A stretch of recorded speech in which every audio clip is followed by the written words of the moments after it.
When I was younger, I had the misfortune of knowing someone who I believe to this day is an actual and complete fucking psychopath.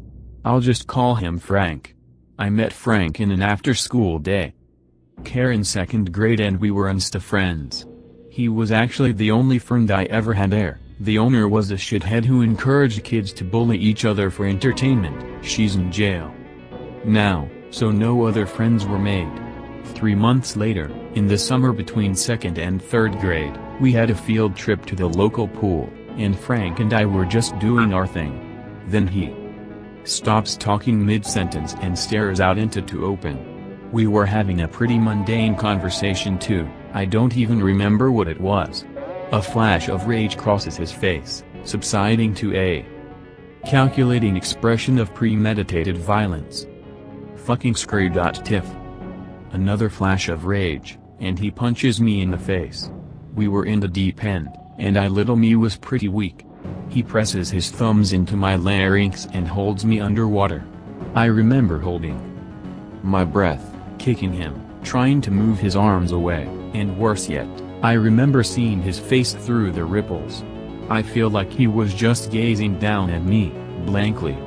His expression was so neutral that it must have looked like nothing was happening. 35 seconds. I couldn't hold it anymore.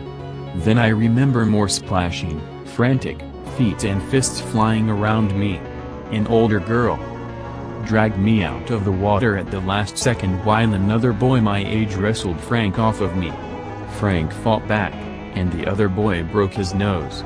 But the way it happened, it almost seemed like he was just letting it happen. Then he went crying to the lifeguards and the owner, bawling his eyes out. I saw pain, fear, regret, shame, all on his face, pushing tears out with their enormous weight. Or so I thought, for maybe a second. For just a moment, not even 4 seconds. There was no one looking at Frank. The lifeguards were seeing if I was okay. Any parents present had tuned the situation out almost immediately. The girl was off to the side defending her brother's actions, and the daycare lady had turned around to yell at him instead of consoling, which she also thought were some genuine emotions on Frank's part. Literally the second no one was seeing what he was doing, Frank's head was pointed at me. It was so frighteningly instantaneous, that I was looking right at him and didn't see his head move.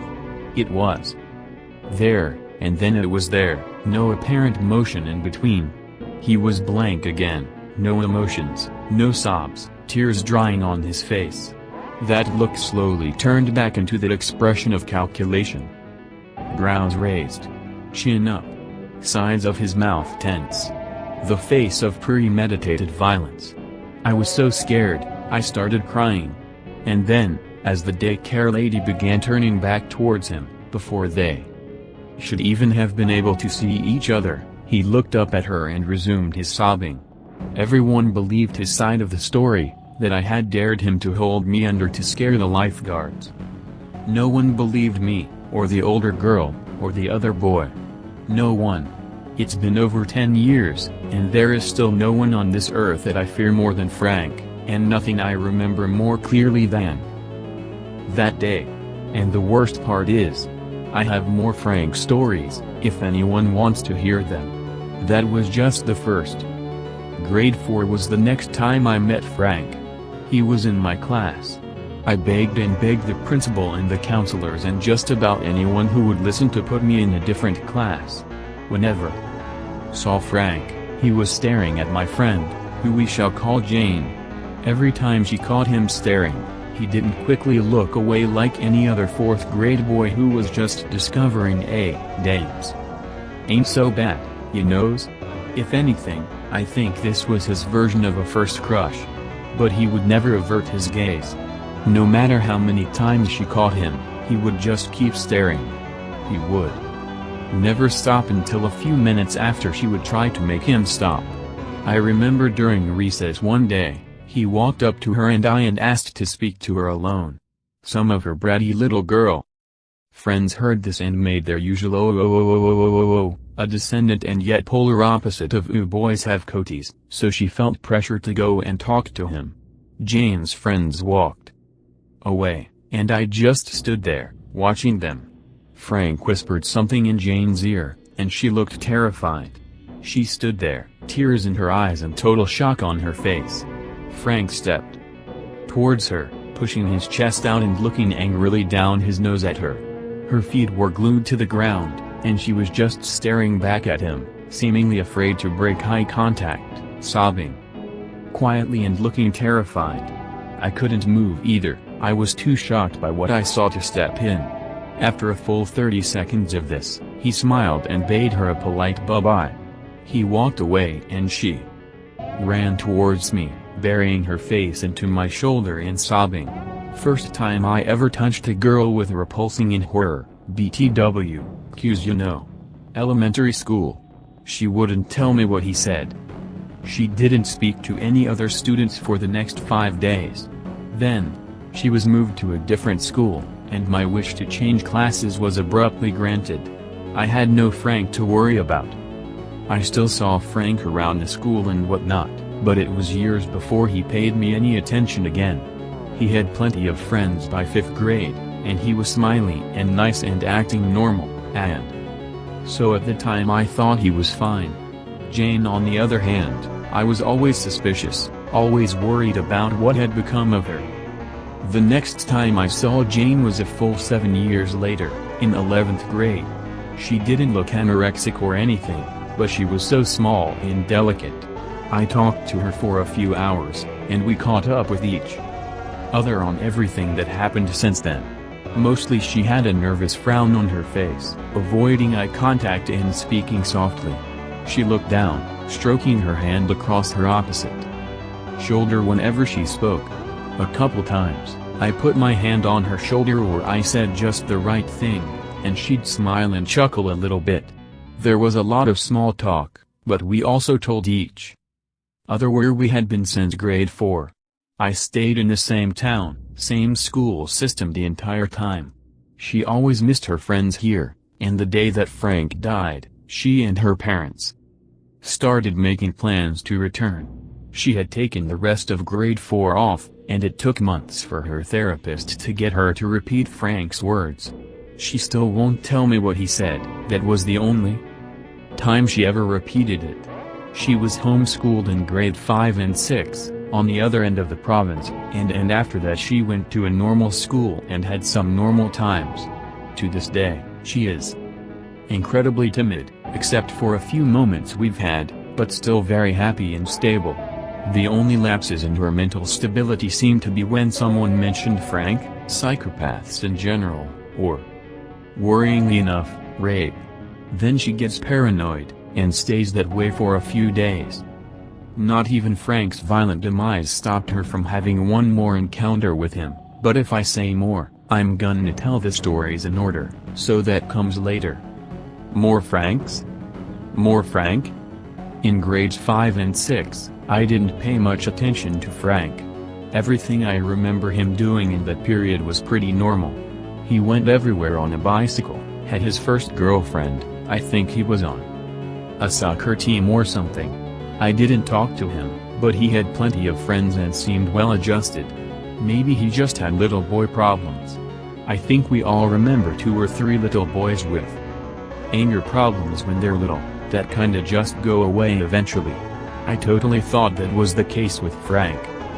Then, enter grade 7. Frank was in my class again that year, and he kinda started to freak people out after a while. Every 7th grader wished to be a badass, but Frank would never shut up about knives and guns and porn.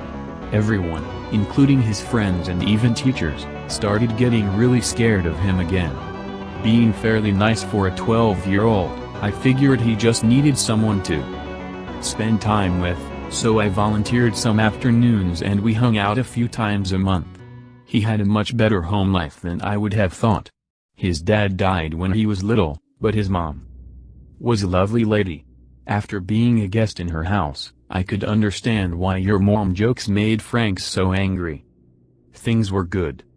Frank started seeming really well adjusted again in around January, and we had a bit of a group of friends going. Things were good. Then Frank started showing me things. He owned dozens of knives, hunting and combat and utility, all sorts. His mother didn't know about them. He started bringing them to school with him. I think I was the only person who knew. He would show only me, during lunch every day. He'd pull a different little one out of his pocket and say just in case. I thought he was paranoid about other people. In March, tensions built between Frank and another boy, who we shall call Duchicano. I don't even remember what they were fighting about. It was whatever pisses off 13-year-old boys, I guess. I saw Frank giving Duchicano that blank stare. That one I had forgotten. That one I had feared. It was during class. Duchicano noticed, and told Frank to stop. Frank didn't even blink. He sat and kept staring, just like he had done to Jane. Knowing that a fight was coming, and I've never been much of a fighter myself, I did the only thing I could do to help Duchicano. At the beginning of lunch break, when the fight was soon to go down, I picked Frank's pocket and threw his knife down a storm drain. Frank stared Duchicano down. Duchicano was terrified. Frank once again had the face of premeditated violence. I remember his shoulders looking broad and square under his old leather coat. Frank marched towards Duchicano, with the same "I gonna rape you" body language he used on Jane. Duchicano panicked and swung first. Frank moved so fast, it was like Duchicano's arm snapped itself. Frank drove his foot into Duchicano's jaw and tackled him to the ground. He reached for his pocket and found nothing. I'm glad I took the knife. I remember Frank's blank face throughout the whole thing. He looked bored as he pounded Duchicano's head into the dirt. The chanting and cheering stopped, and everyone just watched in silent horror. Frank's alternated arms with his punches, and each was exactly 1 second after the last. But each individual punch was frightening. He would raise a fist up behind his head and drive into Duchicano's face in an imperceptible fraction of a second. I sure hope the teachers were doing something real fucking important that kept them from intervening a whole 3 minutes. The kids who had gathered, including myself, were crying in empathy and fear for Duchicano as Frank stood up, faced the teacher and said without blinking, smiling, frowning, or even the slightest movement of his eyebrows, "Call this boy an ambulance." Frank got a 10-day suspension. Duchicano got 2 months in the hospital. The scariest thing about Frank's demise is that it wasn't the last time Jane or I ever saw him. There's always a group of boys who do this in 8th grade, start a gang, walking around their suburban town with untouched knives in their pockets, running around and hiding like criminals when their only crime is occasional loitering. Every 8th grader wants to be a badass. The difference with Frank is that while his friends grew out of it, Frank grew into it. Grade 10 is when high school starts in my province, and while it's a great school and a super fun time, it exposes you to the fact that even the quaintest little burbs aren't completely innocent. In fact, being as close to the mountains as we were made our town into quite the cutesy little drug highway. Frank became a drug dealer. The rumor to this day is that Frank never took any narcotics, not even once. The guy was fucking crazy on his own. I wasn't the best high schooler either, so I was with a client of his during a trade once. Frank did it the whole time, the stare. Maybe he was doing it on purpose, using his reputation to intimidate. Maybe he was just doing it. I don't know. There was even a rumor going around that he raped a girl. The last year of Frank's life was fairly shrouded in rumors, but there were a few that I didn't believe. This was one I didn't need to believe, because he told me himself. I saw Frank the night before he died. It was the first time I had ever seen him afraid. We bumped into each other near Tim Hortons, and had a coffee and talked for a while. He didn't understand what he had done to people. He didn't understand why everyone was freaking out about the rumor that he raped someone. We talked about her, and Jane and Duchicano and countless other people he had wronged. He just didn't get it. He called them cattle, sheep, human livestock. He didn't care, and he didn't understand why anyone else would. It's not like they're fucking important. Anyway. I tried to get up and leave. He put a firm hand on my shoulder and pulled me back onto my chair. Suddenly, and for the first time that I know, he looked afraid. Vulnerable, even. He explained to me that his boss lived in the nearby city, and was a scary, powerful gangster. For reasons I don't know to this day, Frank and his boss had a falling out. The look trickled onto Frank's face. Eyebrows raised. Chin up. Sides of the mouth tensed. The face of malevolence. I had just gotten my driver's license, and Frank asked me to drive him into the city. Ordered me. I was afraid to say no. We didn't talk on the way there. The last time I ever saw Frank, he was pulling a pistol out of his coat. He told me to pull over. He got out and walked away. I drove away as quickly as I could. He must have stayed somewhere overnight. The next day, there was a news report of a gunfight, but no known fatalities. A few days later, Frank's stepdad reported him missing. After a week of uncertainty, a body matching Frank's description was pulled out of a dumpster by a police officer, rotting and riddling with bullet holes and shrapnel. The scariest part? I lied when I said that was the last time I ever saw Frank. No. I'll tell you the end. I don't know if the mainstream media bothered with this, but the local news went crazy for weeks. The bodies of all sorts of gangsters started showing up dead out of nowhere. A body matching Frank's description had been found, but it was mutilated. Very few people know that he is in fact alive today, and Frank isn't his real name, so don't bother. My theory is that he spent that first day picking off his aggressors one by one, finishing by pitting the last few against some poor schmook about the same height, weight, and hair color. But really, that's all conjecture on my part. I don't know how he did it. It's not like he'd just have a twin lying around at his disposal. A year after graduating high school, Jane and I were at my apartment, catching up. I had cleaned up my act a lot since grade 10, and Jane had a fairly spotless act to begin with. She was so relaxed that day. The air of nervousness, the tension she carried around, was absent that day. She was as quiet as ever. I supposed she just has a small voice, but she wasn't timid. My buzzer went off. I can't explain how or why I felt so uneasy. I opened the door, Jane close on my heels, to see Frank turning to walk down the staircase. We saw him, but he didn't see us. I don't think he knows we know he's alive. Jane was silent with terror. I was shocked and angry, but I let that go when I knew she needed some calming down. I don't know if it was a sick fucking joke or something, but if you read the first Frank story on this thread, this will almost disgust you. He left only two things on my doormat: a pair of water wings and a snorkel. I still haven't found a photo. I've been trying for years. Truth is, even his parents just want to forget him. Pick is not him, but equally creepy.